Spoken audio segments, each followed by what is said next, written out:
Hello and welcome to the Flash Fantasy Variety Show.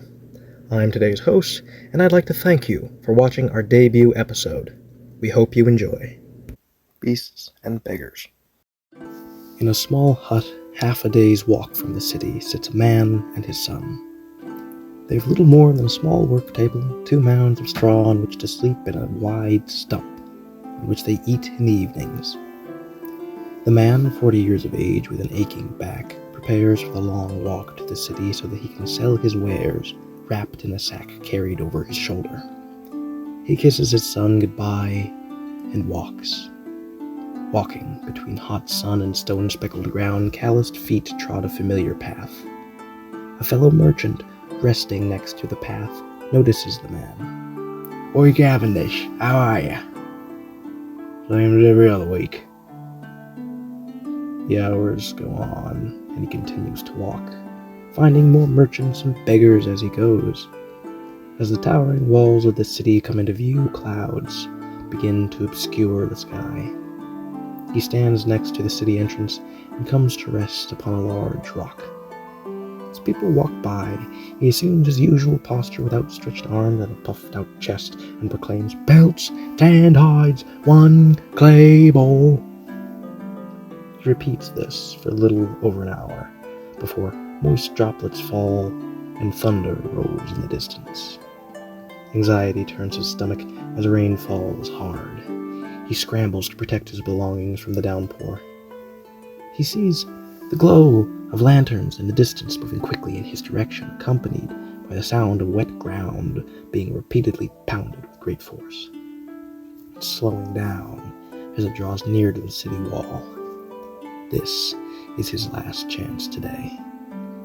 As what proves to be a rather large carriage draws near, he waves at the driver, again yelling, "Belts, tanned hides, 1 clay bowl." The driver ignores his presence until 3 loud thuds emerge from the carriage. The driver halts. The carriage opens, and out flows a transfixing voice. "How dost thou, good merchant?" The merchant, Cavendish, responds by bowing low and offering his wares. "Were they of any noble or king, my lord?" A ringed hand beckons him closer, inviting him out of the rain. He accepts the offer gratefully and enters, pulling the sack with him. The 2 men speak as the carriage is pulled forward into the city, rocking over cobblestone streets, and the mysterious man introduces himself. "I am the Earl of this territory. You may call me Lord Comstock." Cavendish presents each item, speaking at length about their uses and reasonable prices, to the increasing excitement of Lord Comstock. The carriage ride comes to an end, and Comstock exclaims with a smile, "Jolly good, yes. Join me. I should like to buy your wares. I believe I may have something to offer you as well. Beyond mere coin." The 2 step out and swiftly enter the warmth of a large manor. Elegant carpets line the floors and paintings adorn the walls. "I find great comfort in the collection of art by those living in my territory," says Comstock, leading Cavendish to a lounge area in front of a fireplace. He speaks to a servant who, a few minutes later, brings a coin purse. "Now, good merchant, will you hear my proposal for you?" Cavendish agrees, and they speak at length. The day finally gives way to night as the Lord speaks of hoards of gold beyond comprehension, of freedom from hunger, of mastery over one's own life.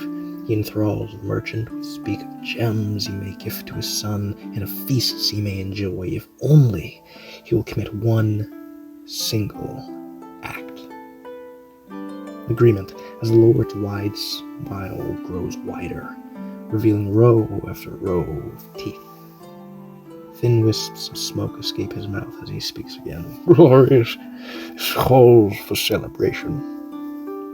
The night ends in a feast with much drinking. Guests float in and out of the space, and Cavendish falls asleep with a full stomach and the taste of wine on his tongue. The next day starts far later than he's used to, but once he rises to the morning light, the Lord brings him out of the city and the deed begins. All you've to do, my good man, is renounce your name, renounce your home, pledge fealty only to me, and all your hunger will be but a distant memory. Cavendish bows, pledging a life of servitude. He thinks of his son. Of every night from now on, we shall feast and never know hunger again. The thought rests pleasantly in his mind. They do feast that night in the manor upon towering mounds of meat and cakes covered so completely in creams and berries the likes of which Cavendish has never seen before. They erupt with sweet splashes in his mouth. He slumbers in a bed so plush and under blankets so soft he thinks himself dead and resting upon heavenly clouds. So it begins. For the next 5 years he is set loose to torment the countryside. Clad in heavy dark armor and armed with a shimmering blade, he collects for Lord Comstock. Merely taxes in the beginning until the territory is bled dry. And surrounding territories and lords are pillaged of their treasures and dragged before the mighty lord to pledge their loyalty.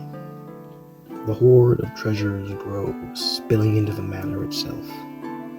With each return, Comstock appears to grow in height. His skin becomes scaly, and smoke billows from his mouth as he laughs over his mountain of gold and gems. Crops are burned, and the land outside the city is razed to make room for deep mines. Metals and gems of unknown name are pulled from deep within the earth.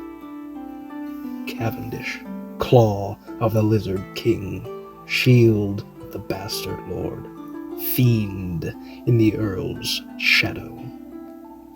These names turn from whispered epithets to loudly exclaimed proclamations of warning, for Cavendish approaches and leaves in his wake nothing but ruin. No challenger survives his wrath. No revolutionary rises lest they be hunted and bled. The merchant is no more, now lives and breathes only him, the embittered, the wrathful, the claw of the lizard king. There is talk of a settlement to the north, established by a fighter of particular skill. He has beaten away bandits and knights under orders to quash the settlement. He has obtained or forged a sword which has been said to cleave armor and bone. The northern protector, the shield of the dispossessed, the challenger on his way, and he is on his way. He has been seen on the roads making his way to the city. Cavendish stands at the entrance, flanked by his knights, waiting. It is midday when the challenger arrives. The knights are quickly dispatched as they try to subdue the man. Cavendish draws his blade and they clash. Sparks fly as metal collides with metal. Advancing, he strikes the challenger's guard, who responds in kind. Bashing his pommel into the challenger's helm and knocking it off, they both halt. Cavendish had last seen this challenger 5 years ago, when he kissed him goodbye and told him he'd be back the next day. He pleads with his son to join him, to enjoy the riches of the land, to eat tonight without fear of hunger tomorrow. A raised blade marks the challenger's refusal, and he swings, glancing off Cavendish's armor, then again. Cavendish drops his sword, refusing to harm his son. Something large casts a shadow from overhead. Massive wings flap as long claws dig into the ground beneath the lizard king Comstock, adorned in extravagant regalia and flapping a restless tail back and forth. He snarls forth with a lengthening snout. His voice seems almost to vibrate bone. Kill him, Cavendish!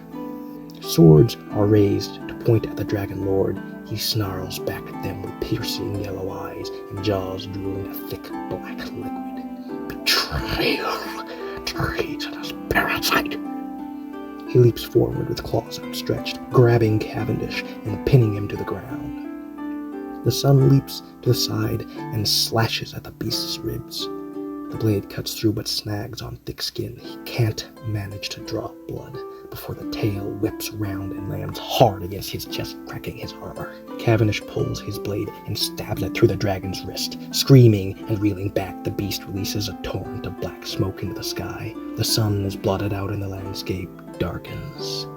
Outstretching vast, fleshy wings, the beast leaps with a mighty flap, still billowing smoke. Cavendish and his son huddle in close to one another, back to back with their blades at the ready, as clouds of smoke envelop them. A voice thunders overhead.